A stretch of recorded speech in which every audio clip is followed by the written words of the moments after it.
ഈശോയെ തന്നെ മനസ്സിലോർക്കുക.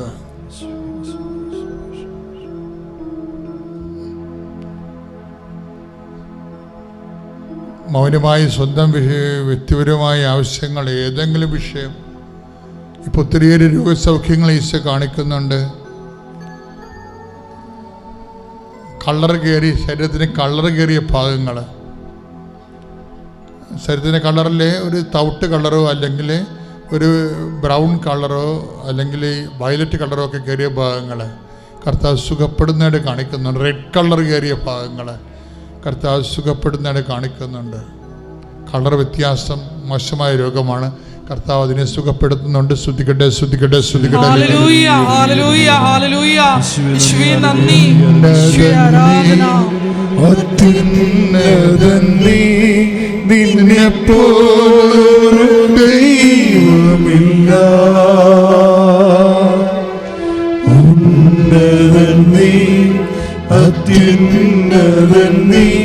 നിന്നെ പോലൊരു ദൈവമില്ല. അത്ഭുതവാ അതിശയവാ നീ മാത്രമേ ദൈവമെന്നും. ഈ ആഴ്ചയിൽ കടകമ്പോളങ്ങളിൽ കച്ചവടമില്ലാതെ കിടക്കുന്നവർ എന്തുമാത്രം കടകമ്പോളങ്ങളിലാണ് കച്ചവടമില്ല, കടകളിൽ കച്ചവടമില്ലാതെ അവർ വൈകുന്നേരം വരെ ഇരിക്കണത്. 40,000 വിറ്റ ഇടത്തരം കച്ചവടം പോലും ചിലപ്പോൾ 4,000 രൂപ പോലും വിൽക്കാതിരിക്കുന്നുണ്ട്. ആ മേഖലയിലൊക്കെ കർത്താവിൻ്റെ ഇടപെടലുണ്ടാകണം. അല്ലെങ്കിൽ എത്ര കാലം ഇങ്ങനെ വെച്ചുകൊണ്ടിരിക്കുമെന്ന് നമുക്കൊരു ഐഡിയ ഇല്ല. കുഞ്ഞുങ്ങളെങ്ങനെ പോറ്റും, പിള്ളേരെങ്ങനെ പഠിപ്പിക്കും, ആ പാട് വിഷമിക്കുന്ന മാതാപിതാക്കന്മാർ ഇപ്പോഴേ ഈശോയ്ക്ക് സമർപ്പിക്കുന്നു.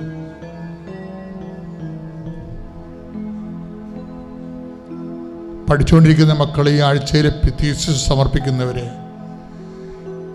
PhDക്ക് ഇതുവരെക്ക് ഇതിന് ശരിയായിട്ടുള്ള ഗുരുവിനെ കിട്ടാത്തവർ, ഗൈഡിനെ കിട്ടാത്തവരെ, ഈ ആഴ്ചയിൽ വ്യായുവായുള്ളവരെ, പ്രസൻറ്റേഷന് വേണ്ടി ഒരുങ്ങുന്നവരെ, പ്രോജക്റ്റ് കിട്ടാത്തവരെ, പ്രോജക്റ്റിന് ആളെ കിട്ടാത്തവർ, അത് ചെയ്യാൻ വേണ്ടിയുള്ള സംവിധാനം കിട്ടാത്തവർ, പലതരത്തിലുള്ള സ്റ്റഡി മെറ്റീരിയൽസുമായിട്ട് വിഷമിക്കുന്നവരെ എല്ലാവരെയും സംബന്ധിച്ച് പ്രാർത്ഥിക്കുന്നു.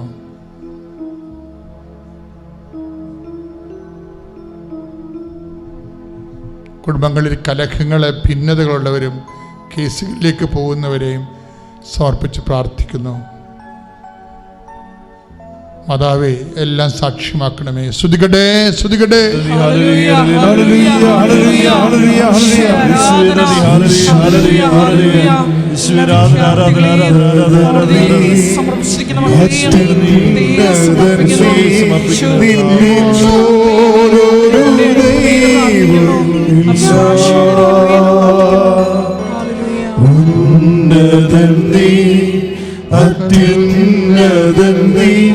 നിന്നെ പോലൊരു ദൈവമില്ല. അത്ഭുതവാ അതിശയവാ നീ മാത്രമേ ദൈവമെന്നും. അത് കാരണം നമ്മൾ അല്പം ഇങ്ങനെ ഫ്രീസായി പോയാലും ദൈവം ഫ്രീസാകത്തില്ല. ദൈവത്തിൽ നിന്ന് കമ്മ്യൂണിക്കേഷൻസ് വന്നുകൊണ്ടിരിക്കും, നമ്മളിൽ നിന്ന് കമ്മ്യൂണിക്കേഷൻ കുറഞ്ഞുകൊണ്ടിരിക്കും. ഇപ്പം നമ്മുടെ വീട്ടിലൊക്കെ പ്രസവം ഉണ്ടെങ്കിൽ നിങ്ങൾക്ക് രോഗം ഉണ്ടായാൽ മതിയല്ല, നിങ്ങൾക്ക് രോഗം ഉണ്ടായതിന് നിങ്ങളത് ഡൗൺ ആവും ഉടനെ. ഇങ്ങനെ ഡൗൺ ആയാലും മെസ്സേജ് വന്നുകൊണ്ടേയിരിക്കും. അതിൻ്റെ അർത്ഥം എന്താണ്? നമ്മൾ അവിശ്വസ്തരായാലും ദൈവം വിശ്വസ്തനെ തുടരുന്നത് കൊണ്ടാണ് അങ്ങനെ വരണത്. ഇപ്പം ഈ ഇവരുടെ കാര്യമില്ല, ആരാണ്? അനിത ബേബി തോമസ് അല്ലേ? അനിത ബേബി തോമസിൻ്റെ പ്രശ്നം എന്താണ്? അവർക്ക് മെഡിക്കലിൽ നിന്ന് കുഞ്ഞിനെ വേണ്ട. 9 വർഷമായിട്ടോ, ഒന്ന് ചിന്തിക്കണേ. ഒരു മോളെ കല്യാണം കഴിച്ചിട്ട് 9 വർഷമായി, മക്കളില്ല. പക്ഷെ ഒരേ ഒരു നിലപാടാണ്. എന്താണ്? എനിക്ക് മെഡിക്കൽ സയൻസിൽ നിന്ന് മക്കളെ വേണ്ട. അങ്ങനെ വന്നാൽ അവൾ പറയണത് എൻ്റെ ഭർത്താവിനെ വിശ്വാസം വളർത്താൻ പറ്റത്തില്ലെന്ന്. എന്നാ സ്ത്രീകളായിപ്പോൾ ഉള്ളത്. അവർ പറയുന്നൊരു കാര്യമേ, മക്കളല്ല എനിക്ക് പ്രശ്നം. എന്താണ്? എനിക്ക് മക്കളെ വേണമെങ്കിൽ എൻ്റെ കർത്താവ് തന്നെ എനിക്ക് തരണം. അങ്ങനെ തന്നാലുള്ള ഗുണം എന്താ വെച്ച് കഴിഞ്ഞാൽ എൻ്റെ ഭർത്താവിനെ എനിക്ക് വിശ്വാസത്തിൽ വളർത്താൻ പറ്റും. അപ്പോൾ ഈ ഭർത്താവിൻ്റെ വിശ്വാസത്തിൻ്റെ കാവൽക്കാരിയായിട്ട് ഭാര്യ മാറുന്നൊരു കാഴ്ചയില്ലേ? കൈയടിക്കട്ടെ, ശ്രദ്ധിക്കട്ടെ.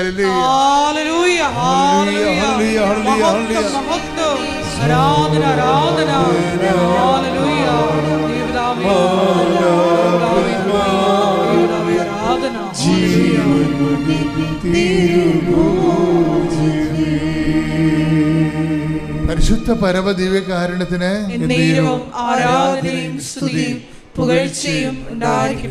ഇനി ഈ വൈഫിൻ്റെ ഒരു വളർച്ച കണ്ടില്ലേ? എന്താണ്? ഭർത്താവിൻ്റെ വിശ്വാസത്തിൻ്റെ കാവൽക്കാരിയാകാൻ വേണ്ടി അവൾക്കൊരു കുഞ്ഞ് ലഭിക്കുന്ന ഒരു സ്ത്രീയുടെ ഒരു ഭാര്യ അല്ലെങ്കിൽ ഒരു ജീവിത പങ്കാളിയുടെ ജീവിതത്തിൽ ഏറ്റവും വലിയൊരു സ്വപ്നമാണ് കുഞ്ഞെന്ന് പറയണത്. അത് ആ പുരുഷന്മാരെക്കാൾ അത്യാവശ്യമുള്ള സ്ത്രീകൾക്കാണ്. അപ്പോൾ അങ്ങനെ വരുമ്പോൾ ആ ഒരു ഏറ്റവും വലിയ ഒരു ആവശ്യം പോലും ഭർത്താവിൻ്റെ വിശ്വാസത്തിൻ്റെ വേണ്ടി അവൾ ദൈവത്തിലും തന്നെ കിട്ടണമെന്ന് ശാഠ്യം പിടിക്കുകയാണ്. അവൾക്ക് വേണമെങ്കിൽ IVF പോകാം. ഡോക്ടർമാർ പലരും അവളോട് പറയുന്നുണ്ട്, എന്താണ് തള്ളേ, നിങ്ങളുടെ വയസ്സ് കൂടിക്കൊണ്ടിരിക്കുകയാണ്, നിങ്ങളിങ്ങനെ വയസ്സായിട്ടാണ് കൊച്ചിനെ ജനിപ്പിക്കാൻ പോകണമെങ്കിൽ അതിന് 10-20 വയസ്സാകുമ്പോൾ നിങ്ങൾക്ക് 10-70 വയസ്സാകും. വിട്ടിത്തരൊന്നും കാണിക്കേണ്ട, IVF ചെയ്യാൻ ഡോക്ടർ നിർബന്ധിക്കുന്നുണ്ട്. പക്ഷേ ഇവൾക്കത് ഇഷ്ടമല്ലാത്ത കാരണം ഭർത്താവ് ഇവളോട് യോജിക്കുകയാണ്. ഭർത്താവിന് ഇഷ്ടമുണ്ട് IVF പോകാൻ, കുഞ്ഞിനെ കിട്ടിയാൽ മതി എന്നാണ് അയാളും പറയണത്. പക്ഷെ അത് ഇവളോട് പറയാനുള്ള ധൈര്യം പുള്ളിക്കില്ല. എന്താ കാര്യം? ഇവൾക്ക് അടുത്ത വിശ്വാസിയായതുകൊണ്ട് നമുക്ക് IVF പോകാമെന്ന് പറയാൻ പറ്റണില്ല. പക്ഷെ അങ്ങനെ ഇരിക്കുന്ന സമയത്ത് ഇവളുടെ അമ്മ ഉണ്ട്. അവളുടെ അമ്മ പറയും, മകളെ, നിനക്ക് കുഞ്ഞിനെ കിട്ടുമെന്ന് മാതാവ് എന്നോട് പറഞ്ഞെന്ന് പറയും. അത് പറയണ കാര്യം എന്താണെന്ന് വെച്ച് കഴിഞ്ഞാൽ ഉടമ്പടി 3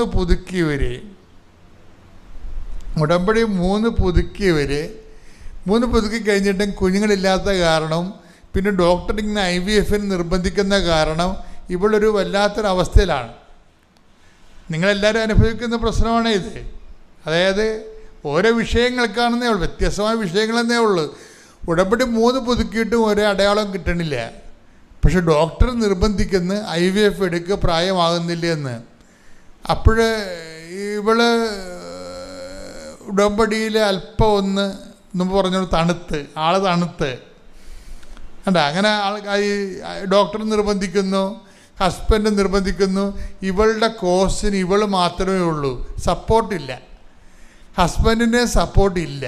സപ്പോർട്ട് എന്താണ് വെച്ചാൽ അയാൾക്ക് IVF എടുക്കണം എന്നുള്ളതാണ് അദ്ദേഹത്തിൻ്റെ സപ്പോർട്ട്, മെഡിക്കലിൽ പോകണമെന്നുള്ളതാണ്. അപ്പോൾ ഇവളുടെ നിലപാടിന് ഇവൾ മാത്രമേ സപ്പോർട്ടുള്ളൂ. പിന്നെ ദൈവവും, ആ ദൈവമാണെങ്കിൽ മിണ്ടണേ ഇല്ല. അതാണ് നമ്മൾ ഒറ്റയ്ക്ക് നമ്മുടെ വിശ്വാസത്തിന് ചില സമയത്ത് ദൈവം പോലും നമ്മളെ കൈവിട്ടിട്ട് നമ്മൾ ഒറ്റയ്ക്ക് നിൽക്കേണ്ടി വരും. ഇതാണ് ഈ പ്രയോജനമുള്ള ദാസനെന്ന് പറയുന്നത്. കണ്ടാ, ഒരു വ്യക്തി ദൈവതിരുസന്നിധിയിൽ ഉടമ്പടി എടുത്ത് ഒറ്റക്കായി പോകണം കണ്ടില്ലേ? എന്നിട്ടും വിട്ടുകൊടുക്കത്തില്ല ഇവള്. പക്ഷെ ഒരു ദിവസം ഇവള് പൊട്ടിക്കരണെന്ന് വെച്ച് കഴിഞ്ഞാൽ ഭർത്താവ് പറയും, എടി പറയുകൊണ്ടൊന്നും നീ വിഷമിക്കരുത്. വിഷമൊക്കെ പറയണല്ല, ഒക്കെ പ്രായമാകുകയാണ്, വല്ലാത്ത ഒരു പോക്കാണ് ഈ പോണത്. നീ വിശ്വാസത്തിൻ്റെ ഒരു അന്ധതയിൽ പോകുന്നു. നമുക്ക് ആണെങ്കിൽ കുഞ്ഞിനെ കിട്ടണമില്ല, നമ്മുടെ പ്രായം വല്ലാത്ത രീതിയിലേക്ക് കൂടിക്കൊണ്ടിരിക്കുകയാണ് എന്ന് പറയുമ്പോൾ ദൈവം ഇവളെ കൈവിട്ടെന്ന് ഓർത്തുകൊണ്ട് ഇവളെ പൊട്ടിക്കരയും. എന്നിട്ട് ഇയാൾ പറയും, ചായ എനിക്ക് മെയ് മാസം വരെ ഒരു ഡേറ്റ് തരുമോ? ഇവൾക്ക് എഞ്ചണമുണ്ട്. അതായത് മെയ് മാസം മാതാവിൻ്റെ മാസമാണ്. ആ വിശ്വാസിയുടെ ജീവിതം അങ്ങനെയാണ്. വിശ്വാസിയുടെ ജീവിതമാണ്. അത് ബുദ്ധിയുടെയും യുക്തിയുടെയും ജീവിതമല്ലത്. മെയ് മാസം മാതാവിൻ്റെ മാസമാണ്. മെയ് മാസം കഴിയട്ടെ. മെയ് മാസം ഞാനും അമ്മയും തമ്മിൽ എപ്പോഴെങ്കിലും കണ്ടുമുട്ടും. അവരുടെ യാത്ര, വിശ്വാസ യാത്ര കണ്ടില്ലേ, ഭയങ്കരമാണ് വാസ്തവത്തിലെ. എന്നിട്ട് ഇവളെ പറയണത് അതിൻ്റെ ഇടയ്ക്ക് നിങ്ങൾക്കറിയാം, നമ്മുടെ എഡ്ജ്, നമ്മൾ ഉടമ്പടിയിൽ ഇങ്ങനെ തണുത്തു പോയാലും, ഞാൻ എന്താ നിങ്ങളോട് പറഞ്ഞത്, ദൈവം തണുക്കത്തില്ല. കാര്യം എന്താണ്? നമ്മൾ അവിശ്വസ്തരായിരിക്കുമ്പോഴും ദൈവം വിശ്വസ്തനായി തുടരുമെന്ന് വാഗ്ദാനം ഉണ്ടല്ലോ. അതുകൊണ്ട് ദൈവം തണുക്കത്തില്ല, നമ്മളാണ് തണുക്കണത്. ദൈവം തണുക്കാതെ ആ കമ്മ്യൂണിക്കേഷൻ ഉണ്ടായി, ദൈവത്തിൽ നിന്ന് കമ്മ്യൂണിക്കേഷൻ ഉണ്ട്. പക്ഷേ ഇവൾക്ക് കേൾക്കാനുള്ള ഒരു മാനസികാവസ്ഥ ഇല്ലാത്തത് കൊണ്ട് ഇവളുടെ അമ്മയോട് പറയും, എന്താണ്, 44 ദിവസത്തിനുള്ളിൽ ഈ വിഷയത്തിന് മേൽ ദൈവ തീരുമാനം ഉണ്ടാകുമെന്ന്. അത് ഞാൻ പ്രസംഗത്തിൽ പറഞ്ഞതാണ്. ഉടമ്പടി 3 പുതുക്കിയ ശ്രദ്ധിക്കുക. 44 ദിവസമാണ് നിങ്ങൾക്ക് പറഞ്ഞിരിക്കുന്നത്. 44 ദിവസത്തിനുള്ളിൽ നിങ്ങളുടെ വിഷയത്തിൽ തീരുമാനം ഉണ്ടാകുമെന്ന് കർത്താവ് പറയുന്നെന്ന് ഞാൻ ആരാധന സമയത്ത് പറഞ്ഞിരുന്നു. അത് പറഞ്ഞോടുകൂടി ഈ അമ്മ അപ്പോൾ ഓരോ ഇപ്പോൾ ഈ സന്ദേശം കിട്ടുമ്പോൾ നിങ്ങൾക്ക് അറിയാൻ പറ്റും. ചിലപ്പോൾ നിങ്ങളോർക്കും അത് എൻ്റെ കാര്യമല്ലെന്ന്, പക്ഷേ ആ സന്ദേശത്തോട് ബന്ധപ്പെട്ട ആളിന് ദൈവം അടയാളം കൊടുക്കും. അങ്ങനെയാണ് എൻ്റെ സന്ദേശത്തിൻ്റെ പോക്ക്. ഒരു സന്ദേശം പറഞ്ഞ ആൾക്കാരെന്ന് പറഞ്ഞു കഴിഞ്ഞാൽ ആ സന്ദേശത്തിന് ഉടയപ്പെട്ട ആൾക്കാരുണ്ട്, ഉടമസ്ഥരുണ്ട്. അവർക്ക് അതിൻ്റെ കോഡ് കൊടുക്കും. ഇത് നിന്നെക്കുറിച്ചാണ് പറയണതെന്ന്. എനിക്കറിയാൻ പറ്റത്തില്ല അയാളെ, പക്ഷെ ദൈവം അവരോട് പറയും, ഇപ്പം അച്ഛൻ പറഞ്ഞത് ഞാൻ പറഞ്ഞിട്ടാണ് പറയണത്, അത് നിന്നെക്കുറിച്ചാണെന്ന് പറയും. അവർക്ക് ബോധ്യം കിട്ടും. ഉടനെ അവൾ മകളോട് പറഞ്ഞു, വെയിറ്റ് 44 days, അമ്മ ഇതിനുള്ളിൽ സമാധാനം ഉണ്ടാക്കും. അപ്പോൾ ഉടനെ അവൾക്ക് ഒരു വീണ്ടും ഞാൻ പറഞ്ഞില്ലേ, കർത്താവിൻ്റെ സംപ്രേഷണത്തിൽ നിന്ന് കമ്മ്യൂണിക്കേഷൻ ഉണ്ട്. ഇവിടെ ഒരു കമ്മ്യൂണിക്കേഷൻ കേട്ട്, ആ കമ്മ്യൂണിക്കേഷൻ എന്താണ്? ചില പൊട്ടന്മാർ, അത് ധ്യാനത്തിൽ പറയണതാണ്, ഞാൻ പറഞ്ഞ പ്രസംഗത്തിലൂടെ പറയുന്നതാണ്. ചില പൊട്ടന്മാർ 3 പുതുക്കിയിട്ട് തണുത്തിരിക്കും. അവർ ഓർക്കണം, അവരുടെ കർത്താവ് പറയുന്നു 4-ാം യാമത്തിലും ഞാൻ വരാമെന്ന്. വീട്ടില്ലേ, ആ കടലിൻ്റെ മീതെ കർത്താവ് വന്ന് എത്രയാണ്? 4-ാം യാമത്തിൽ. അത് കേട്ടപ്പോൾ അവർക്ക് മനസ്സിലായി, ഇത് അവർക്ക് വേണ്ടി മാത്രമുള്ള സന്ദേശമാണ്. 3 പുതുക്കിയിട്ട് തണുത്തിരിക്കണ ഞാനാണ്. അതുകൊണ്ട് വൈകുന്നേരം തന്നെ ഓഫീസിൽ നിന്ന്, ഹോസ്പിറ്റലിൽ നിന്ന് വീട്ടിൽ വന്ന്, നേഴ്സാണ്, ഹോസ്പിറ്റൽ ഡ്യൂട്ടി കഴിഞ്ഞ് വീട്ടിൽ വന്നിട്ട് അപ്പം തന്നെ രാത്രി ഭർത്താവിനെ വിളിച്ചുകൊണ്ട് വന്ന് മാതാവിൻ്റെ അടുത്ത് എന്താ പറഞ്ഞത്? മാതാവ് തലേ ദിവസം രാത്രി പറഞ്ഞായിരുന്നു, നിന്നെ ഉപേക്ഷിക്കത്തില്ലെന്ന്. ചെവി വന്ന് പതുക്കെ പറയും. എനിക്കത് നല്ല അനുഭവമുള്ളതുകൊണ്ട് എനിക്കത് കേട്ടാൻ പെട്ടെന്ന് മനസ്സിലാവും. ഇവളിങ്ങനെ വീണ് പോണ പരുവാകുമ്പോൾ അമ്മ രാത്രി ചെവി വന്ന് പറയും, നിന്നെ ഉപേക്ഷിക്കത്തില്ലെന്ന് പറയും.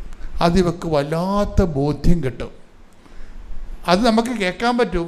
മലയാളത്തിൽ തന്നെ പറയണം മാതാവ്. നിങ്ങളവർക്കും ഹാലൂസിനേഷനാണ്, ഇല്യൂഷനാണ്. അത് നിങ്ങൾ പഠിച്ചതിൻ്റെ കുഴപ്പമാണ്. എന്താ കുഴപ്പമെന്ന് വെച്ചാൽ, ഇതെന്ന് പറയണത് ദൈവാനുഭവം എന്ന് പറയണത് ദൈവം ഒരു വ്യക്തിയാണ്. എത്രയും ലളിതമായിട്ട് നമ്മളെ കമ്മ്യൂണിക്കേറ്റ് ചെയ്യാം, അത്രയും ലളിതമായിട്ടാണ്. ഈജിപ്തിൽ വെച്ച് ഞാൻ കിടന്നുറങ്ങുമ്പോൾ ഞാൻ ആൾ വരണ കാണാം, നേരെ ഇങ്ങനെ വന്നത് കാണാം. അപ്പം ഞാനിങ്ങനെ ഒറ്റക്കൊരു മുറി കിടക്കണം, ഒരു വലിയൊരു മുറിയിൽ. മണി 3 5 മണിയുടെ വെളിച്ചമാണ് അവിടെ ഉള്ളത്. കയറ് ഹോട്ടലിൽ കിടക്കുകയാണ്, നാട്ടിലേക്ക് പോകാൻ വേണ്ടി കിടക്കുകയാണ്. അപ്പോഴാണ് 3 പേരും കൊണ്ട് വരുന്നത്. അമ്മയ്ക്ക് നല്ല പൊക്കമുണ്ട്. ആ വരവ് കാണുന്ന രാജകീയമായ വരവാണ് വരുന്നത്. അവരുടെ ഇപ്പോഴത്തെ പൊസിഷൻ എന്ന് പറയുന്നത് വല്ലാത്ത പൊസിഷനാണ്. നമുക്ക് കാണുന്ന മാതാവല്ല, നമുക്കറിയാവുന്ന ഈ കുരിശിൻ ചവിട്ടിയിരിക്കുന്ന മാതാവല്ലേ, ആ മാതാവല്ലേ ഇപ്പോൾ ഉള്ളത്. ആ ഭൂസ്വലോകൻ രാജ്ഞിയായി മുടിതിരിപ്പിക്കപ്പെട്ട മാതാവില്ലേ, അതാണ് ഇപ്പോൾ ഉള്ളത്. അതാണ് അവർ വരണപ്പോൾ കാണാൻ പറ്റും. അവർ വന്നിട്ട് ഈ 4 പേരുടെ എടുത്തിട്ട് എൻ്റെ വായിലൂടെ ഇങ്ങനെ കുത്തിക്കയറ്റും. അപ്പം അമ്മയുടെ എൻ്റെ തുപ്പൽ അമ്മയുടെ വായി പെട്ടായിരിക്കാൻ വേണ്ടി ഞാനൊരു അർത്ഥനിദ്രയിലാണ് ആ സമയത്ത്. ആളെ കാണാം, ഓർമ്മയുണ്ട്, ബോധമുണ്ട്, സ്വപ്നമല്ലത്. ഞാനിങ്ങനെ കൈ പിടിക്കുമ്പോൾ തുപ്പൽ കൊള്ളാതിരിക്കാൻ വേണ്ടി കൈ പിടിക്കും. അപ്പം എനിക്ക് വിസ്മയമുണ്ട്, പക്ഷേ എനിക്ക് പ്രത്യേകിച്ച് പേടിയൊന്നുമില്ല. കാര്യം എന്തോ ഒരു സംഭവം നടക്കുന്നു എന്നുള്ളതല്ല. ഞാൻ ആ ദിവസങ്ങളിലൊക്കെ 10 ദിവസം രാത്രിയും പോലും കൊന്തയിലിയ ദിവസങ്ങളാണ്. ഞാൻ Joicy George, Angamaly saint George basilica ഇടവകയിൽ നിന്നും വരുന്നു. ഞാൻ 2019 മാർച്ച് 7-ാം തീയതിയാണ് ഇവിടെ വന്ന് ഉടമ്പടി എടുത്തത്. എൻ്റെ ആദ്യ ആവശ്യമായിരുന്നത്, എൻ്റെ മകൾ കല്യാണം കഴിഞ്ഞ് 1 വർഷം കഴിഞ്ഞപ്പോൾ പ്രഗ്നൻ്റായി. പക്ഷേ ട്യൂബെക്ടമി ആയിരുന്നതുകൊണ്ട് ഒരു ട്യൂബ് കട്ട് ചെയ്തു. അപ്പോൾ ഡോക്ടർ പറഞ്ഞു ഇനിയും കുഞ്ഞുണ്ടാവുന്ന കാര്യം സംശയമാണ്, ദൈവത്തിൻ്റെ കയ്യിലാണ് എന്ന് പറഞ്ഞു. അങ്ങനെ ഇരിക്കും. ഞാൻ ഒരു ദിവസം പള്ളിയിൽ ചെന്നപ്പോഴാണ് എനിക്ക് ഈ കൃപാസനത്തിലെ പത്രം കിട്ടി. ഞാൻ ഉടനെ ഇവിടെ മകളെയും കൂട്ടി വന്നു, ഉടമ്പടി എടുത്തു. ഉടമ്പടിയിൽ ആദ്യത്തെ 3 മാസം കഴിഞ്ഞപ്പോഴും പ്രഗ്നൻ്റ് ആയിരുന്നില്ല. മെയ് മാസ വണക്കത്തിൽ ഞാൻ ഒരു നിയോഗം വെച്ചു, മാതാവേ അടുത്ത മെയ് മാസത്തിൽ എനിക്ക് അമ്മ ഒരു കുഞ്ഞിനെ തരണം. അങ്ങനെ ഞാൻ ഇവിടുന്ന് പ്രാർത്ഥിച്ചു പോയി. ജൂൺ കഴിഞ്ഞ് ജൂലൈ പുതുക്കി. ഓഗസ്റ്റ് മാസം അവസാനത്തെ പ്രാർത്ഥനയ്ക്ക് വന്നപ്പോൾ ഞാൻ കരഞ്ഞു തന്നെ പ്രാർത്ഥിച്ചു, അമ്മ മാതാവേ ഒരു കുഞ്ഞിനെ തരണം, മെയ് മാസത്തിൽ കിട്ടണമെങ്കിൽ ഇപ്പോൾ തന്നെ ആയാലേ പറ്റുള്ളൂ. അങ്ങനെ സെപ്റ്റംബർ 1-ാം തീയതി മകൾ വിളിച്ച് പറഞ്ഞു, ഞാൻ പ്രഗ്നൻ്റായി മമ്മി എന്ന് പറഞ്ഞു. അങ്ങനെ 2020 മെയ് 1-ാം തീയതി തന്നെ എനിക്ക് കുഞ്ഞിനെ ലഭിച്ചു. മറിയം എന്നാണ് ഞാൻ പേരിട്ടിരിക്കുന്നത്. ആ കുഞ്ഞാണ് ഞാൻ കൊണ്ടുവന്നിരിക്കുന്നത്. പിന്നെയും കുഞ്ഞിന് വേണ്ടി എല്ലാ ദിവസവും തൈലം പുരട്ടി, രാവിലെ എഴുന്നേൽക്കുമ്പോൾ തന്നെ കുഞ്ഞിനെ തൈലം കുരിശു വരപ്പിച്ചിട്ടാണ് എഴുന്നേൽപ്പിക്കുന്നത്. എന്ത് അസുഖം വന്നാലും അവിടെയെല്ലാം തൈലം പുരട്ടും. പിന്നെ എല്ലാ ദിവസവും കുളിപ്പിക്കുമ്പോൾ ഇവിടെ നിന്നുള്ള ഒരു തരി ഉപ്പെങ്കിലും ഇട്ടിട്ടാണ് എന്നും കുളിപ്പിക്കുന്നത്. ഏത് രോഗം വന്നാലും തൈലവും ഉപ്പും തേനും ഉപയോഗിച്ച് തന്നെ കുഞ്ഞിനെ ഞാൻ ഇതുവരെ ഇപ്പോൾ 1.5 വയസ്സായി വളർത്തിക്കൊണ്ടിരിക്കുന്നത്. തൈലവും ഉപ്പും തേനും വളരെ നല്ലൊരു മരുന്ന് തന്നെയാണ്, എല്ലാവർക്കും ഉപയോഗിക്കാൻ പറ്റിയ നല്ലൊരു മരുന്നാണ്. പിന്നെ ഞാൻ നിയോഗം വെച്ചതിൽ എൻ്റെ സഹോദരൻ ഒരു ബിസിനസ് തുടങ്ങി, അതും വിജയകരമായി നടക്കുന്നു. പിന്നെ എൻ്റെ തൈറോയിഡ് രോഗമുണ്ടായിരുന്നു, അതും നോർമലായിട്ടുണ്ട്. ദിവസം കാരുണ്യ പ്രവർത്തികൾ ചെയ്യുകയും ബൈബിൾ വായനയും ജപമാലയും മുടങ്ങാതെ ചെയ്യുന്നുണ്ട്. അതെല്ലാം നമ്മുടെ നിയോഗങ്ങൾ നടന്നു കിട്ടുവാൻ വേണ്ടിയുള്ള ഒരു അനുഗ്രഹം തന്നെയാണ്. കൂടാതെ ഈ ലോക്ക്ഡൗൺ വന്ന് നമ്മൾ വീട്ടിലിരുന്നെങ്കിലും ഇവിടെ നിന്നുള്ള പ്രാർത്ഥനകൾക്ക് ഒരിക്കലും ലോക്ക്ഡൗൺ ഉണ്ടായിട്ടില്ല. ദിവസവും ഇവിടുത്തെ ഒരു പ്രാർത്ഥനയിൽ പങ്കെടുത്തിട്ടാണ് ഞാൻ ജീവിച്ചുകൊണ്ടിരുന്നത്. എല്ലാ ദിവസവും തൈലവും ഉപ്പും ഞാനും ഉപയോഗിക്കാറുണ്ട്. അങ്ങനെയാണ് എല്ലാ രോഗങ്ങൾക്കും ഒരു കിട്ടിക്കൊണ്ടിരിക്കുന്നു. അങ്ങനെ അനുഗ്രഹങ്ങൾ ധാരാളമായി ലഭിച്ചുകൊണ്ടിരിക്കുന്നു. എല്ലാത്തിനും അമ്മ മാതാവിനും ഈശോയ്ക്കും 1000 നന്ദി പറയുന്നു. എൻ്റെ പേര് ജിജി, ഞാൻ എടത്തുവായിൽ നിന്ന് വരുന്നു. ഞാൻ ആദ്യമായി പറയുന്നത്, എൻ്റെ ആങ്ങളയുടെ മകൻ്റെ ചെവിയിൽ ചെറുപയർ പോയി. അത് 4 ഹോസ്പിറ്റലിൽ ചെന്നിട്ട് എടുക്കാൻ സാധിച്ചില്ല. അവസാനം ഡോക്ടർ സർജറി ചെയ്യണമെന്ന് പറഞ്ഞു. ഞാൻ ഇവിടെ വിളിച്ച് പറഞ്ഞ് പ്രാർത്ഥിച്ച് ഇതിൻ്റെ ഫലമായി സർജറി കൂടാതെ തന്നെ അത് എടുക്കാൻ സാധിച്ചു. രണ്ടാമതായിട്ട് എനിക്ക് HB കുറഞ്ഞ് 6.9 ആയി. ഡോക്ടർ ബ്ലഡ് ഇടണമെന്ന് പറഞ്ഞു. ഞാൻ നേർച്ച വസ്തുക്കൾ ഉപയോഗിച്ചതിൻ്റെ ഫലമായി 2 ദിവസം കഴിഞ്ഞപ്പോൾ അത് 8.9 ആയി ഉയർന്നു. മൂന്നാമതായിട്ട് എനിക്ക് ഇടയ്ക്ക് മാനസികമായിട്ട് ശാരീരികമായിട്ട് ബുദ്ധിമുട്ടുകൾ അനുഭവപ്പെട്ടു. നേർച്ച വസ്തുക്കൾ ഉപയോഗിച്ച് ഇവിടെ നിന്ന് ഉടമ്പടി എടുത്തതിൻ്റെ ഫലമായി എനിക്കത് വളരെ കുറഞ്ഞു കിട്ടി.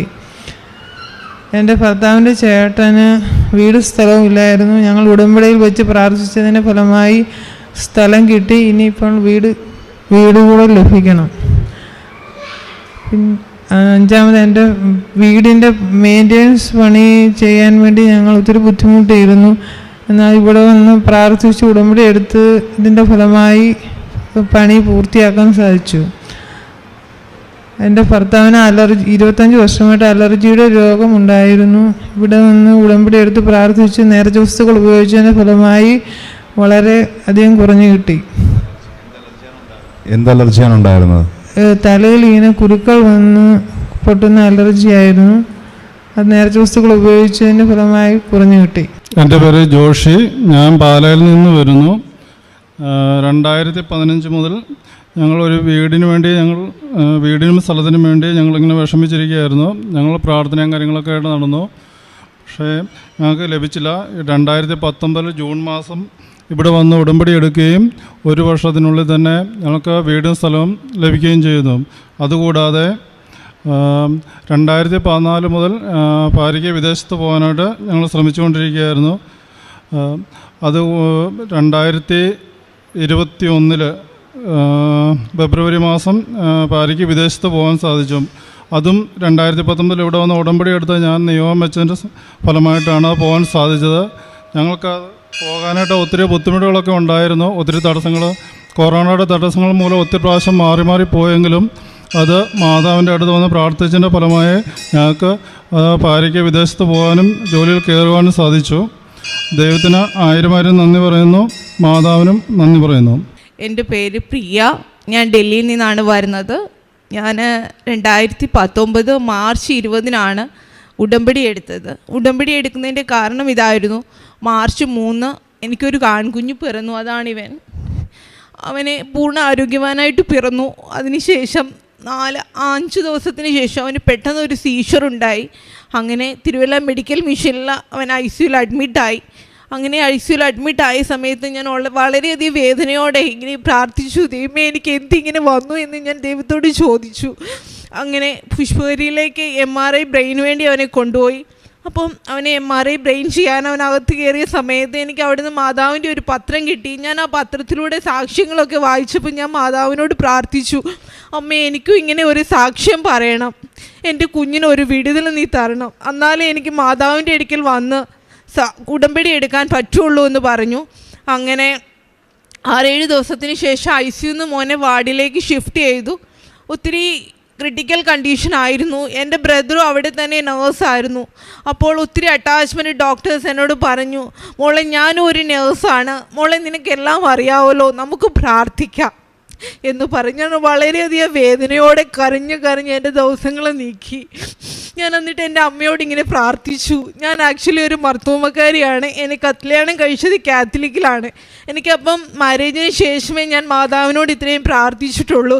ഞാനിപ്പോൾ അമ്മയോട് പറഞ്ഞു, അമ്മ, എനിക്ക് നീ ഒരു സാക്ഷ്യം എല്ലാവരുടെയും മുൻപിൽ എൻ്റെ പൈതലുമായി നിന്ന് എനിക്കൊരു സാക്ഷ്യം പറയണം എന്നും ഞാൻ പ്രാർത്ഥിച്ചു.